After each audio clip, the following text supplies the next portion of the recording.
ప్రపంచంలో ఎక్కడున్నా మీ గోత్రనామాలతో వేదమందిర్ నిర్వహించే ఆన్లైన్ పూజలు హోమాల ద్వారా దైవ అనుగ్రహాన్ని పొందండి.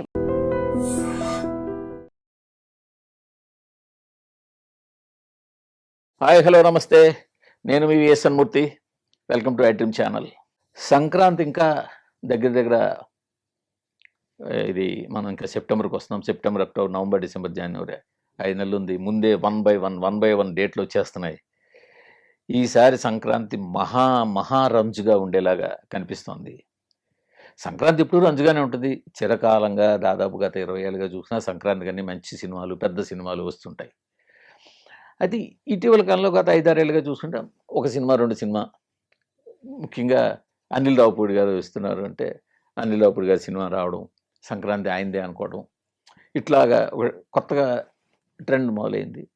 సో లాస్ట్ ఇయర్ సంక్రాంతికి వచ్చేసరికి అరే సంక్రాంతిని మనం కూడా క్యాష్ చేసుకోవాలి అని చెప్పి 2-3 చిన్న సినిమాలు రావడం జరిగింది. బట్ ఈ రాబోయే 2027 సంక్రాంతికి వస్తే మాత్రం ఈ పోటీ చాలా ఇంకా రంజుగా తయారవుతున్నట్టు కనిపిస్తుంది. అసలు సంక్రాంతి కోసమే సినిమాలు స్టార్ట్ చేస్తున్నారు, సంక్రాంతి కోసమే సినిమాలు అనౌన్స్ చేస్తున్నారు. అనిల్ రావుపూడి, విక్టరీ వెంకటేష్, కళ్యాణ్ రామ్ కాంబినేషన్లో సినిమా అది సంక్రాంతికే స్టార్ట్ అవుతుంది. అది 12 జనవరి విడుదల అని చెప్పేసి డేట్ కూడా ఇచ్చేశారు, టైటిల్ అదే పెట్టారు.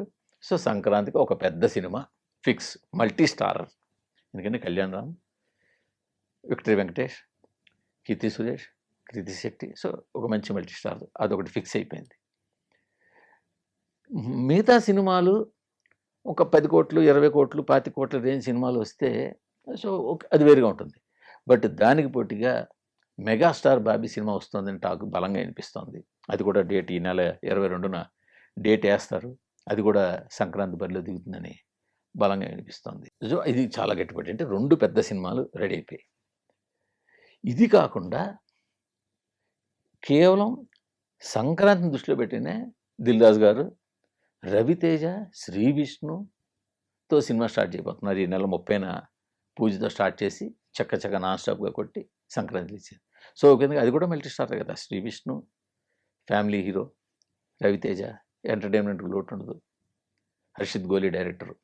సో ఆ సినిమా వస్తుంది. అంటే 3 సినిమాలు ఇగే.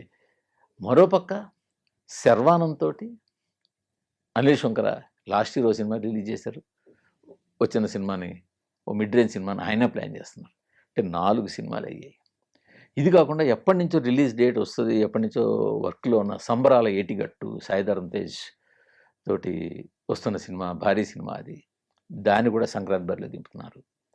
సో ఆ సినిమా దింపుతారా, లేకపోతే మరి చిరంజీవి గారి సినిమా అనౌన్స్ అయితే, అంటే ఆయన మెగాస్టారు, ఈయన మెగా హీరో, సో ఒకే ఫ్యామిలీ నుంచి 2 సినిమాలు దిగుతాయా, అదేమవుతుందని తర్వాత చూడాలి. బట్ ప్రస్తుతానికైతే ఆ సినిమా కూడా బరిలో ఉంది.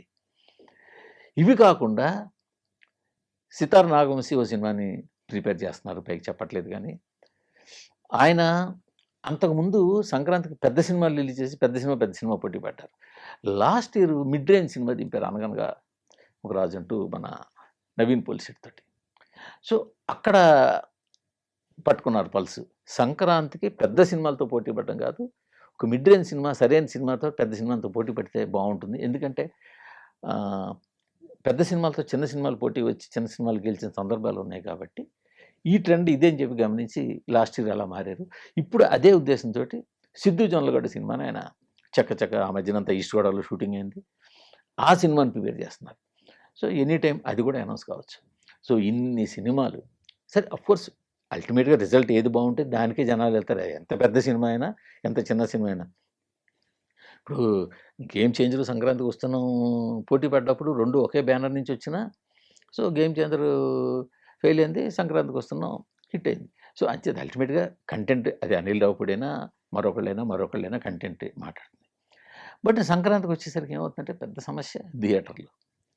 ఇప్పుడు ఈసారి కూడా గమ్మత్ ఏంటంటే అనిల్ రావుపూడికి ఇప్పుడు సినిమాకి థియేటర్ల సమస్య రాదు. ఎందుకంటే విక్టరీ వెంకటేష్ సినిమా అది.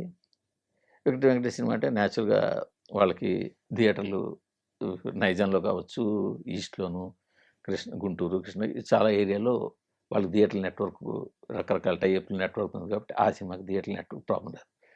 నెక్స్ట్ దిల్ రాజు గారి బ్యానర్లో సినిమా వస్తుందంటే ఆయనకి థియేటర్ నెట్వర్క్ పెద్దగా సమస్య ఉండకపోవచ్చు. ఎందుకంటే ఆయనకి వైజాగ్లో థియేటర్లు ఉన్నాయి, నైజాంలో కొంత ఉంది. ప్లస్ మిగతా ఆయనకి ఉన్న ఫిక్స్డ్ డిస్ట్రిబ్యూటర్లు ఉన్నారు, వాళ్ళు థియేటర్లు కొంచెం సెక్యూర్ చేయగలుగుతారు. సో నాగవంశికి వస్తే నాగవంశికి బలమైన స్ట్రాంగ్ డిస్ట్రిబ్యూటర్ నెట్వర్క్ ఉంది. సో ఆ డిస్ట్రిబ్యూటర్ నెట్వర్క్కి బలమైన ఎగ్జిబిటర్లు ఉన్నారు. సో అంచేత వాళ్ళకి థియేటర్ల ప్రాబ్లం రాదు. సో ఇంకా మిగిలిన వాళ్ళకి ఎలా ఉంటుంది అన్నది ముందు ముందు తెలుస్తుంది. బట్ ఇక్కడ ఏమవుతుందంటే ఎగ్జిబిటర్లకి కొంత లాభం ఉంటుంది ఈ సిచ్యువేషన్. ఎందుకంటే సాధారణంగా సంక్రాంతికి జనాలు అంత థియేటర్లకు వస్తారు, canteen income, cycle stand income ఇదంతా రావాలని ఎదురెళ్ళి వీలైనంత అడ్వాన్స్లు ఇచ్చి థియేటర్లు ఎగ్జిబిటర్లు సినిమాని తెచ్చుకోవడానికి చూస్తారు. ఎప్పుడైతే ఇన్ని సినిమాలు ఉన్నాయో ఎగ్జిబిటర్ల దగ్గరికి డిస్ట్రిబ్యూటర్లు వెళ్తారు, నువ్వు నాకు అగ్రిమెంట్ చేయి, నాకు అగ్రిమెంట్ చేయి, నాకు అగ్రిమెంట్ చేయి. అలా ఎప్పుడైతే ఎదురు డిస్ట్రిబ్యూటర్లు వెళ్ళి అగ్రిమెంట్ చేయమని అడిగారో ఎగ్జిబిటర్లు అడ్వాన్స్లు వీలైనంత వరకు తగ్గించడానికి అవకాశం ఉంటుంది. అక్కడ ప్రాబ్లం వస్తుంది. ఎగ్జిబిటర్ల నుంచి సఫిషియెంట్ అడ్వాన్సులు కనుక రాకపోతే డిస్ట్రిబ్యూటర్ల దగ్గరికి మనీ రావాలి, డిస్ట్రిబ్యూటర్ల దగ్గర సరైన మనీ రాకపోతే ప్రొడ్యూసర్ల దగ్గర రావాలి. అక్కడ మనీ సర్క్యులేషన్ దగ్గర కొంచెం ప్రాబ్లం రావచ్చు ఇన్ని సినిమాలు ఉండడం వల్ల. బట్ ఇన్ని సినిమాలు ఉండడం వల్ల మార్కెటింగ్ కూడా కొంచెం తేడా వస్తుంది. ఇప్పుడు సోలోగా ఒక సినిమా వస్తే ఆంధ్ర 40 కోట్లు 50 కోట్లు చెప్తే ఓకే పర్వాలేదు అంటారు. అవతల పోటీగా పెద్ద సినిమా వస్తుంది, ఇంకా 2-3 చిన్న సినిమాలు వస్తుందంటే అబ్బాయి అంత పెట్టలేము సార్, 30 కోట్లు అయితే పెట్టగలం, 35 కోట్లు పెట్టగలం అంటారు. సో అక్కడ ఒక చిన్న ప్రాబ్లం వస్తుంది. సో కంటెంట్ అనేది సినిమా ఏది ఆడుతుందంటే తర్వాత దేనికి ఎన్ని డబ్బులు వస్తాయనేది తర్వాత డిసైడ్ అవుతుంది. బిఫోర్ దట్ మార్కెటింగ్ దగ్గర థియేటర్ల దగ్గర నుంచి డబ్బులు తెచ్చుకోవడం దగ్గర కొంచెం ఇబ్బందులు ఎదురవుతాయి. బట్ ప్రేక్షకుడికి అయితే మాత్రం ఈసారి 2020 సంక్రాంతి ఫుల్ ఎంటర్టైన్మెంట్. భోగి నుంచి కనుమ దాకా వరుస పెట్టి సినిమాలు చూడొచ్చు. Morning show, matinee, first show చూసినా పర్లేదు, లేదా రోజుకో సినిమా చూసినా పర్లేదు. సో 27 సంక్రాంతి టాలీవుడ్ నుంచి కామన్ ఆడియన్స్కి ఒక ఫుల్ ఫెస్టివల్ ఇవ్వబోతోంది. అన్ని సినిమాలు వస్తున్నాయి, ఇంకా ఎన్ని సినిమాలు వస్తాయి ఇంకా చెప్పలేము. సో మొత్తానికి హడావుడైతే గట్టిగా ఉంది. Thank you. మళ్ళీ మరో వీడియోతో కలుద్దాం. Bye. And for more videos, Please subscribe to iDream. Please subscribe to iDream. Please subscribe iDream. And please subscribe to iDream. For more videos, subscribe to iDream.